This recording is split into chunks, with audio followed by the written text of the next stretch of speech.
There's loads of research going on to find a cure for cancer, and if you get chemo and you lose your hair and you walk around, people don't stare at you. Like, my mum had cancer. My mum lost her hair and she walked around and she had no hair and people didn't stare at her. Yet when I walk around and people see my scars, they stare at me.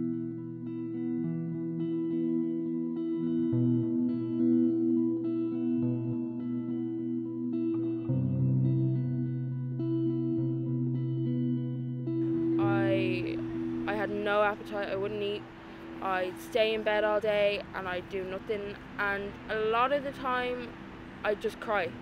I'd just sit in my room and break down and cry. Like, there was no reason for me crying, I would just cry. It kind of shocked and upset me at first, because to hear what she'd been going through and all the pain and suffering she'd gone through. Like, when I first met her, you wouldn't think she had a mental illness or depression, or that she self-harmed. Like, like, there were no outward signs, but then there's no outward signs for people with depression.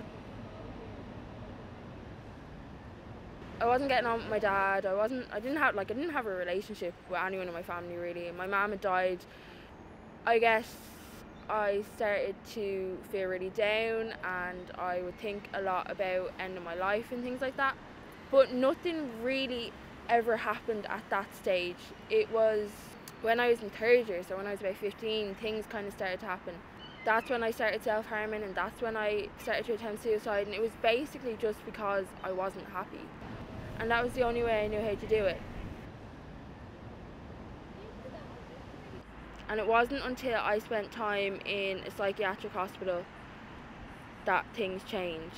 Like, I was still self-harming and I was still thinking about suicide, and I was doing everything I shouldn't be doing in a psychiatric hospital.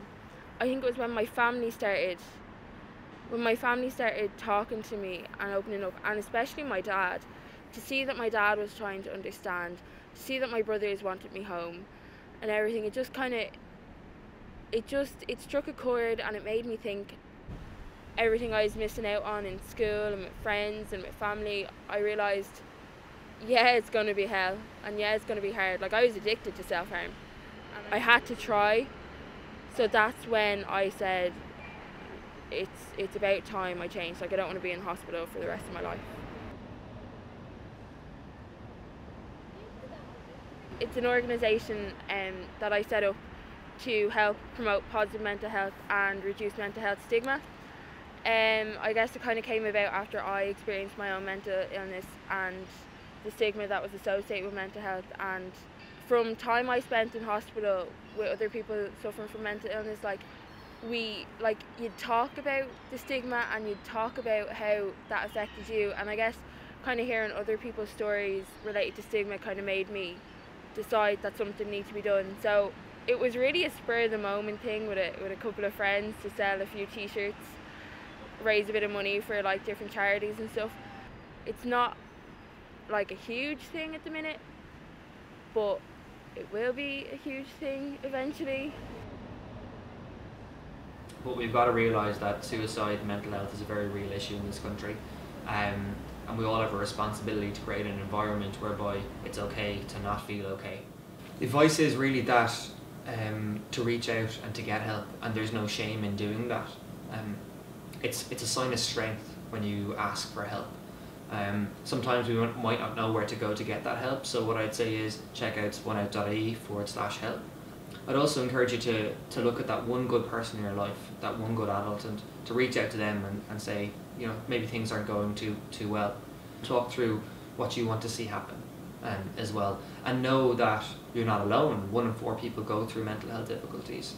I'd say 1 is to talk, 2 is to read other people's stories so that you can see that if someone else did it, why can't I? It's the hardest thing you'll ever do is fight back to a mental illness and take back control over it. That is the hardest thing you'll ever do. But it has to be done.